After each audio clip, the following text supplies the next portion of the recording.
లూకా సువార్త బైబిల్ గ్రంథంలో 17వ అధ్యాయం 28 నుంచి 30 వచ్చిన ఒకసారి మనం చదువుకున్నట్లయితే అక్కడ లోతు యొక్క దినాలు నేటి సమాజంలో ఉన్నటువంటి పరిస్థితులను ఆధారం చేసుకొని ఉన్నాయి అని చెప్పినట్లుగా యేసుక్రీస్తు మాటల్లో మనం గమనించవచ్చు. ఎందుకని అలా గమనించాలి అని చెప్పేస్తానంటే, మొదటిగా లోతు జీవితాలలో ఉన్నటువంటి పరిస్థితి, లోతు గారి యొక్క జీవితాలలో జరుగుతున్నటువంటి ప్రతి పరిస్థితి వెనకాల నేడున్నటువంటి సమాజం కొనసాగించబడుతుంది, నడుస్తుంది అనడానికి గల ప్రాముఖ్యమైనటువంటి కారణాలు ఏమై ఉన్నాయి అని అంటే, మొట్టమొదటిగా వారి జీవితాలలో ఉన్నటువంటి పరిస్థితులను నేడున్నటువంటి సమాజంలో ఉన్న పరిస్థితులను ఒకసారి చూసినప్పుడు అవి సమానత్వంగా కనిపిస్తున్నట్లుగా మనం చూడగలుగుతున్నాం. ఒకే విధంగా భేదమేమి కూడా కనిపించకుండా అవేంటా అని ఒకసారి మనం ఆలోచన చేస్తే, మొదటిగా భౌతికపరమైన జీవితానికి వారు ప్రాధాన్యత ఇస్తూ ఉన్నారు. నాడు లోతు దినాలు ఎలా కొనసాగించబడ్డాయంటే, భౌతికమైనటువంటి పరిస్థితులు, భౌతికతలో ఈ భూ సంబంధంగా ఏవైతే ఆలోచనలు వారి జీవితంలో కొనసాగించబడుతున్నాయో వాటి మీద ఎక్కువగా ప్రాధాన్యత ఇచ్చి నడుచుకుంటున్నట్లుగా మనం చూడగలుగుతున్నాం. అలాగే మరొక విషయాన్ని కూడా మనం చూడగలిగితే, పాపాన్ని సాధారణంగా చూడడం. చెడు అనేది ప్రపంచంలో ప్రబలిపోతూ ఉన్నప్పుడు వారి యొక్క ఆలోచన ఏ విధంగా ఉంటుందంటే, పాపాన్ని సాధారణంగా చూడడం ప్రారంభిస్తూ ఉన్నారు. దాన్ని తీవ్ర స్థాయిలో ఖండించేటువంటి పరిస్థితి రావడం లేదండి. దాన్ని సాధారణంగా తీసుకోవడం, దాని పట్ల చక్కగా వ్యవహరించలేకపోవడం, పాపం అనేది ఎంత భయంకరత్వమో తమ కుటుంబ పరిస్థితిలో కావచ్చు, వ్యక్తిగతంగా కావచ్చు, లోకానుసారమైన జీవితంలో కావచ్చు, ఒకసారి వారు దాన్ని గురించి ఎలాంటి పట్టింపు అనేది లేకుండా దాన్ని సాధారణంగా తీసుకోవడం జరుగుతుంది. అలాగే దేవుని హెచ్చరిక నిర్లక్ష్యం చేయడం ప్రారంభించారు. దేవుడు హెచ్చరిస్తూ ఉన్నప్పుడు కొన్ని సందర్భాల్లో మన జీవితంలో కూడా దేవుని హెచ్చరిక పూర్వకమైన సంగతులను మనం చూస్తూ ఉంటాం. అవి ప్రమాదాలుగా కావచ్చు, అవి ఆరోగ్యపరంగా కావచ్చు, అలాగే చుట్టుపక్కల వారి యొక్క అనవసరమైనటువంటి మాటల వల్ల కావచ్చు, అంటే ఇతరులతో స్నేహాలు చేయడం కావచ్చు. ఇలా పలు రకాలుగా మన జీవితంలో దేవుని హెచ్చరికలు కూడా వస్తూ ఉంటాయి. ఉదాహరణకి బైబిల్ గ్రంథంలో కానీ సమాజంలో కానీ మనం చూస్తూ ఉన్నప్పుడు బైబిల్ గ్రంథంలో దేవుని హెచ్చరిక నిర్లక్ష్యం చేయడం అనేది చాలా ప్రాముఖ్యమైనది. ఒకసారి అబద్ధం ఆడాడు పేతురు, గుర్తు రాలేదు.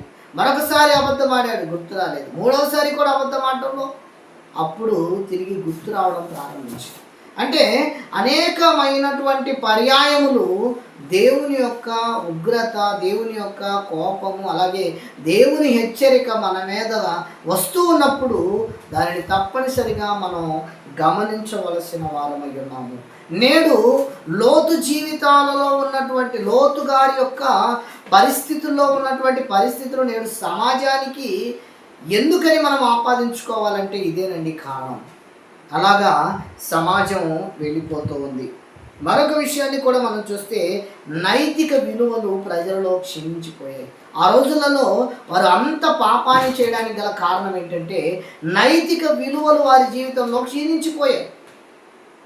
నైతిక సంబంధమైనటువంటి పరిస్థితులు వారి జీవితంలో లేకుండా పోయాయి. ప్రియులారా, నేడున్నటువంటి సమాజంలో కూడా నైతిక విలువలను మనం గమనించినట్లయితే పూర్తిగా మారిపోయినట్లుగా మనం చూస్తూ ఉన్నాం. పూర్తిగా వాటిని వదిలివేసి బ్రతుకుతున్న వాటిని మనం చూస్తూ ఉన్నాం ఈ రోజున. అందుకే దేవుడు మరొకసారి మనకు తెలియచేస్తున్నాడు. మరోసారి ఈ సంగతి మనం గుర్తుపెట్టుకోవాలనేదే ఆయన యొక్క ఆలోచనలో భాగమైంది ప్రియులారా. అందుకని ఏం చెబుతున్నాడు? నైతిక విలువలు క్షీణించిపోతూ ఉన్నాయి. ఆ తర్వాత మనం చూస్తే తీర్పు అనేది అకస్మాత్తుగా వస్తుందనే సంగతి ప్రజలు గుర్తించలేకపోతూ ఉన్నారు. నాడున్నటువంటి 2020వ సంవత్సరంలో మనం చూసాం. ఏం చూసాం? మనం కరోనా వ్యాధిని మనం చూసాం. అయితే అలాంటి పరిస్థితులలో సమాజంలో ఎంతోమంది అనాలోచనగా ఎన్నో పలుకులు పలికారు. కానీ వాస్తవం ఏంటో తెలుసా? దేవుని ఉగ్రత, దేవుని కోపము మనిషి మీద, దేవుని కోపాన్ని కనుక వెదజల్లడం ప్రారంభిస్తే ప్రపంచం అనేది ఏ విధంగా మారిపోతుంది? ఎంత తలకిందులైపోతుంది అన్నటువంటి సత్యాన్ని మనం గ్రహించాలని దేవుడు అలాంటి పరిస్థితిని ఏర్పాటు చేయడం జరిగింది. అందుకనే తీర్పు అనేది అకస్మాత్తుగా మనిషి జీవితంలోకి వచ్చినప్పుడు అతడు ఎలాంటి పరిస్థితిని కూడా ఆలోచించినా సాధించలేనటువంటి స్థితిలోనికి వెళ్ళిపోతాడు.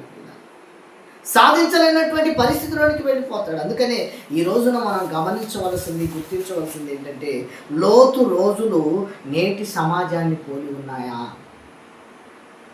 ఉన్నాయా లేదంటే తప్పనిసరిగా అదే పరిస్థితి ఉంది. మరి ఆ లోతు దినాల్లో జరిగినటువంటి పరిస్థితులు ఏంటో మనకు బాగా తెలుసు.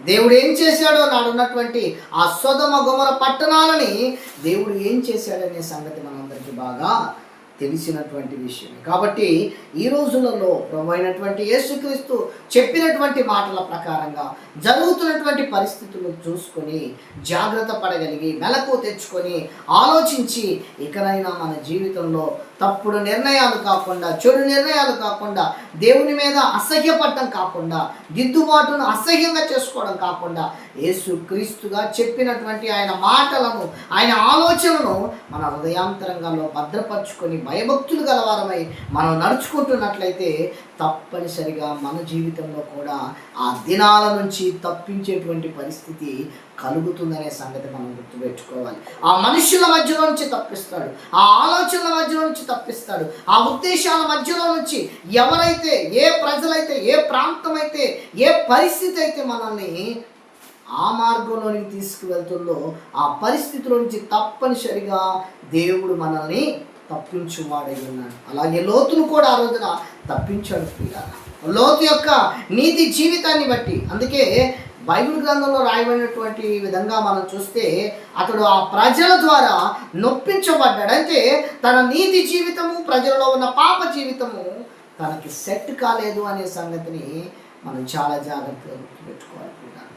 ఈ రోజున మన జీవితంలో కూడా ఒకవేళ అలాంటి ఆలోచనలతో, అలాంటి తలంపులతో మనం బ్రతుకుతున్నట్లయితే నేడున్నటువంటి దినాలు ఎంత ప్రమాదకరమైనవో నువ్వు తెలుసుకోగలిగితే తప్పనిసరిగా వాటి నుంచి నువ్వు విముక్తి చెందు, వాటి నుంచి నువ్వు బయటపడడానికి ప్రయత్నం చేయి. దేవుడు నీకు సహాయం చేయడానికి సిద్ధముగా ఉన్నాడు. దేవుడు నిన్ను చెయ్యి పట్టి వెలుపలకు తీసుకురావడానికి సిద్ధంగా ఉన్నాడు. ఆయన ఆలోచనలతో నడిపించడానికి సిద్ధంగా ఉన్నాడు. ఆయన కోరికలో నువ్వు కూడా ఉండాలని ఆయన కోరుకుంటూ